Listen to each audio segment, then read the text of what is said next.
লোকসভা নির্বাচনের আগে এবার রাজ্য বাজেটে বড় ঘোষণা রাজ্য সরকারের। মহিলাদের বাড়ানো হলো লক্ষ্মীর ভাণ্ডারের বরাদ্দ। এবার থেকে আর 500 টাকা করে নয়, বরং তার দ্বিগুণ অর্থাৎ 1000 টাকা করে লক্ষ্মীর ভাণ্ডারের টাকা পাবেন বাংলার 25-এর ঊর্ধ্বে প্রত্যেকটি মহিলা। রাজনৈতিক বিশ্লেষকদের মতে লোকসভা নির্বাচনের আগে মাস্টার স্ট্রোক দিলেন মমতা বন্দ্যোপাধ্যায়। 2021 সালে বিধানসভা নির্বাচনের আগে মমতা বন্দ্যোপাধ্যায়ের অন্যতম প্রতিশ্রুতি ছিল লক্ষ্মীর ভাণ্ডার প্রকল্প।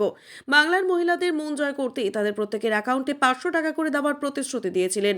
মানুষের মনে যে দাগ কেটেছিল এই প্রকল্প, তা তৃতীয়বারের জন্য মুখ্যমন্ত্রী হিসেবে মমতা বন্দ্যোপাধ্যায়ের শপথ গ্রহণের মধ্যেই প্রস্ফুটিত হয়ে ওঠে।